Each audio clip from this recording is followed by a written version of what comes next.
Hello students, welcome to digital classes of Mallareddy Memorial School. Today we are going to discuss the topic from laws of motion, that is Newton's third law of motion. See here, you are observing in this picture swimmer. How does the swimmer swim?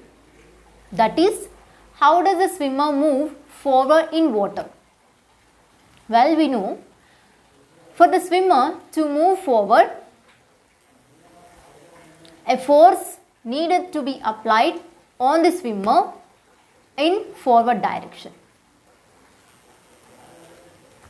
Here, a force needs to be applied on the swimmer in forward direction, but swimmer pushes the water backwards.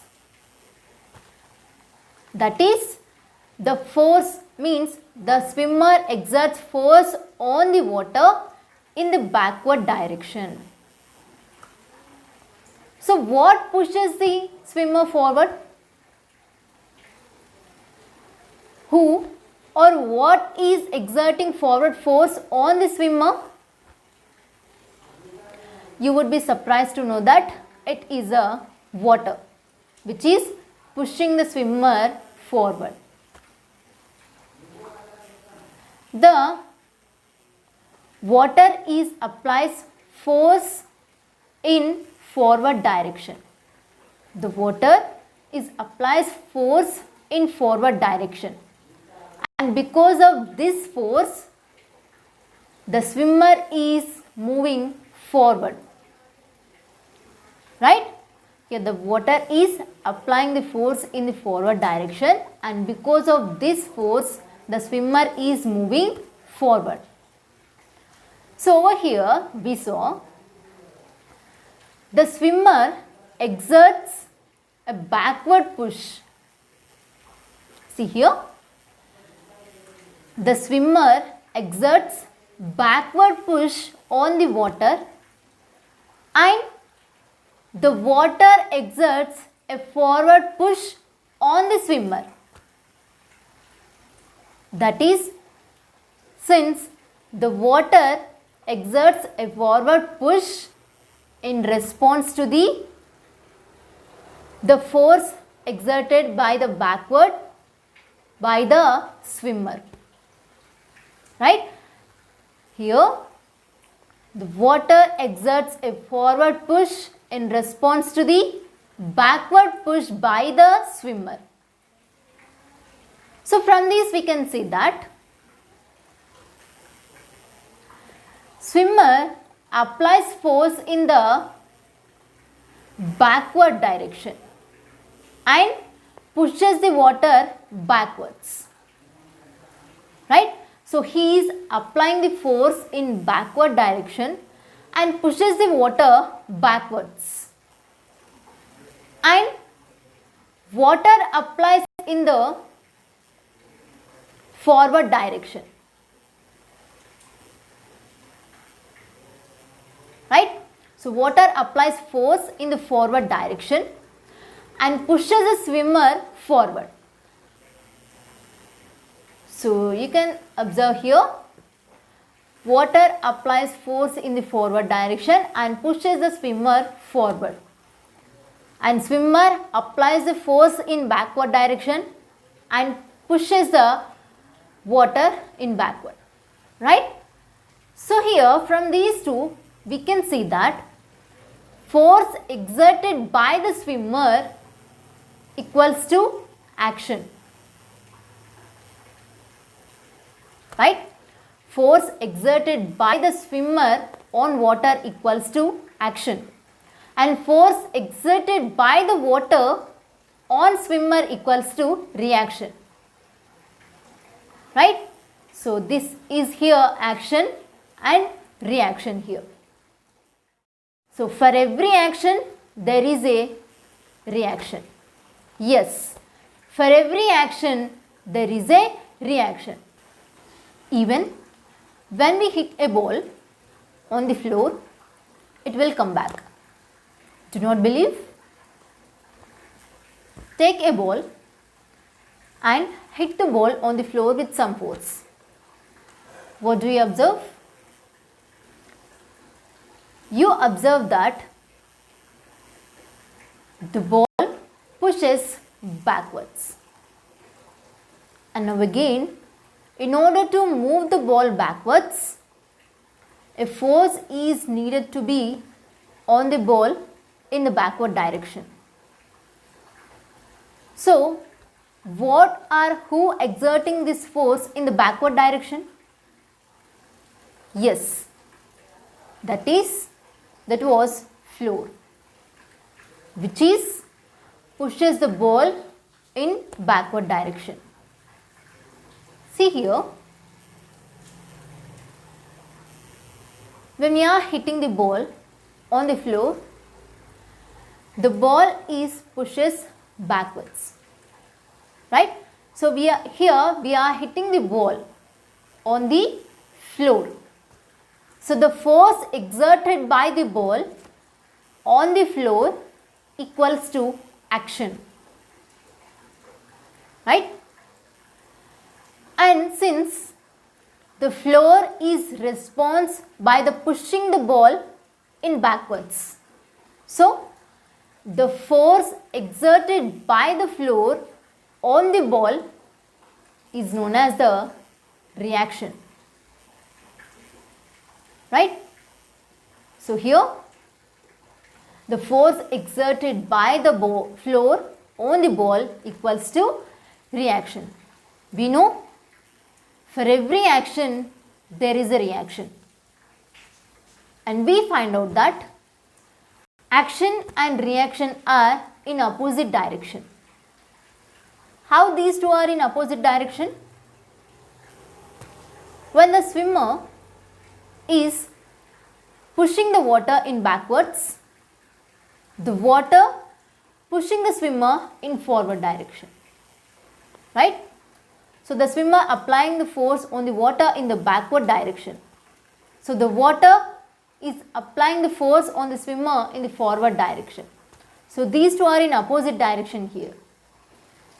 And we saw that when we hit the ball on the floor,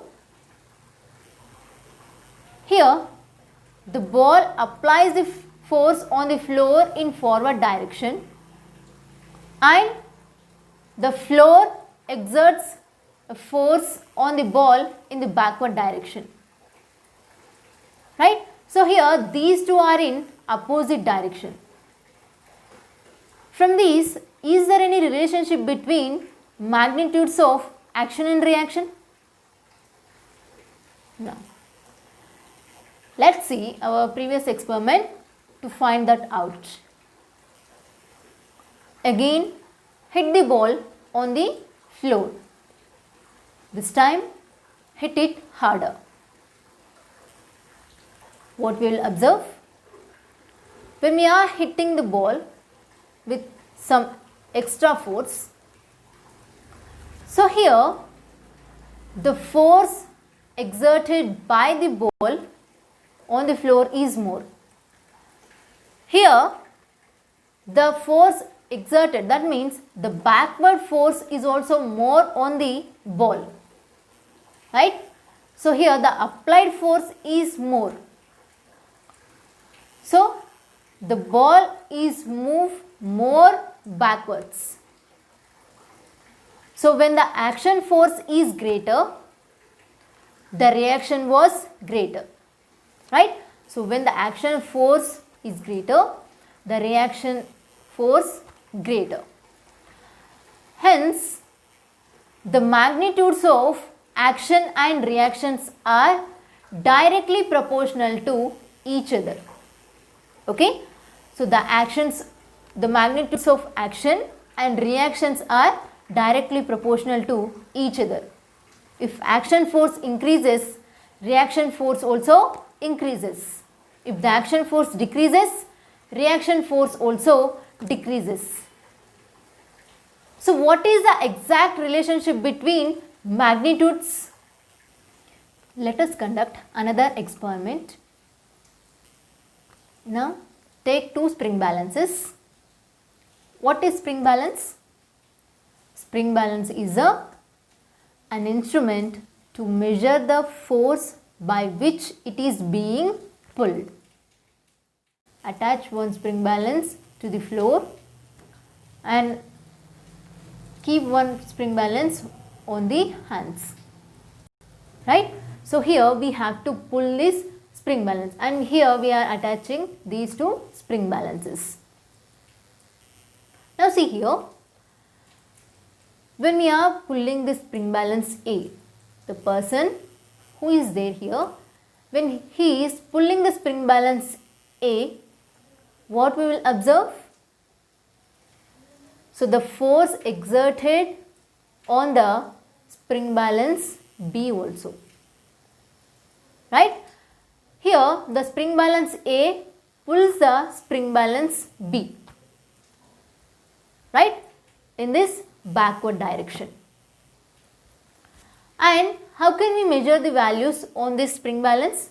So when we are pulling, when this person is pulling the spring balance, there the spring balance will show some values.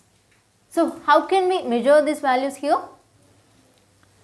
See here, we can measure the spring balance B, which is exerted by the force by the spring balance A. Right? Here it is pulled by the spring balance A. And it is showing here the value 100 newtons. Yet the magnitude of the spring balance is 100 newtons here. And the spring balance B is pulled in backward direction here.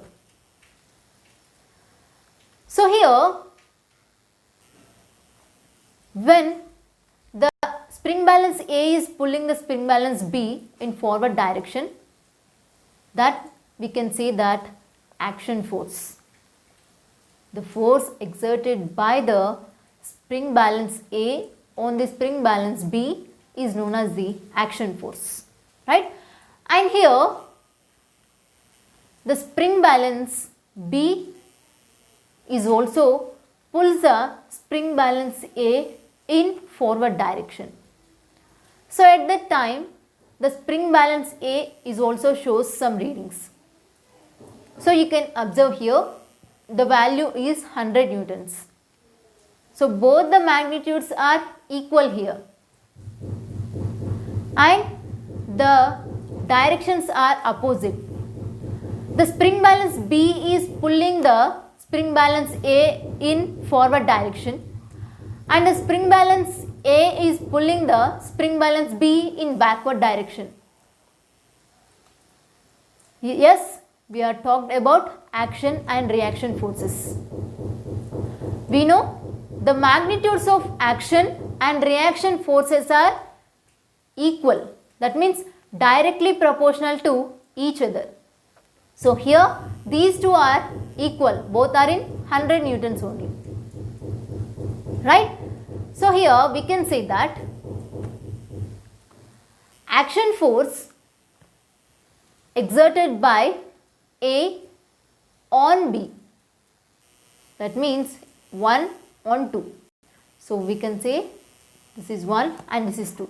So force exerted by 1 on 2 is 100 newtons here. Sorry, it is mistaken here. So this is 100 newtons.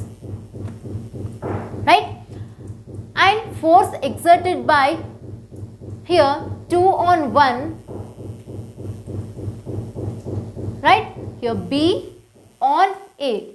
That is also here 100 newtons.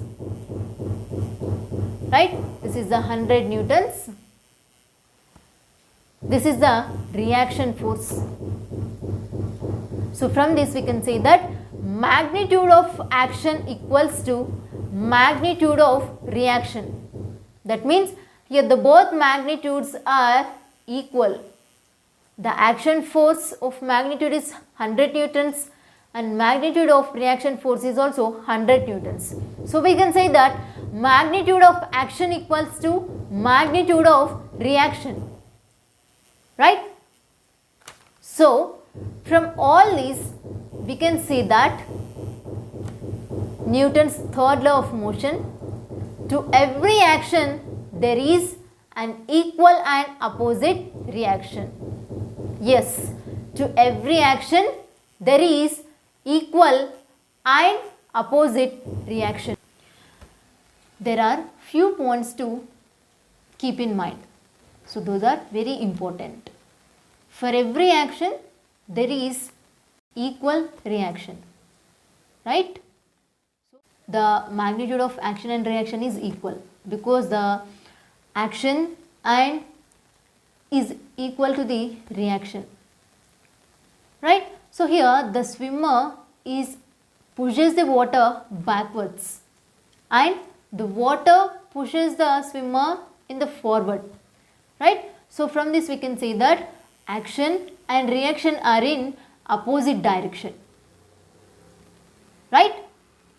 See here, the two persons are pulling this rope from the opposite directions. So from these, the rope moves in which direction?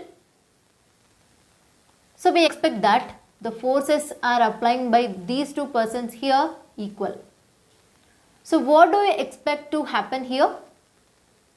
As expected, the rope does not move, right?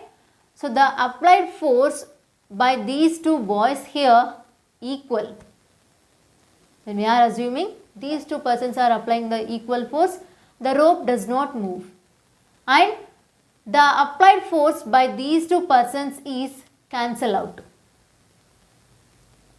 because when the object is, right, here the rope is pulled by these two persons in opposite direction and here it is in equal in magnitude. So at that time the force is cancel out each other here. So why don't this happen in this action and reaction? Here also the action and reaction have equal magnitude and they are in opposite direction, right? Then why it is not cancelled? Because magnitude of action and reaction is equal. Action and reaction act in opposite direction and action and reaction act on different bodies, right? So remember this point here. Action and reaction act on different bodies. So here the swimmer pushes the water in backwards and the water pushes the swimmer in forward, right? So here the water and swimmer both are different bodies here. So the action force and reaction force are in different bodies. Here the action force is applied on the water, right? And the reaction force is applied on this swimmer. So that's why these do not cancel out each other. So from Newton's third law we can say that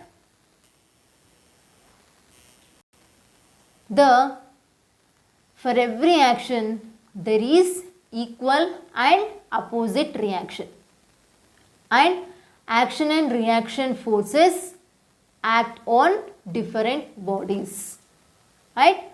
Keep this point in your mind. This is a very important point in this Newton's third law of motion, right? Thank you.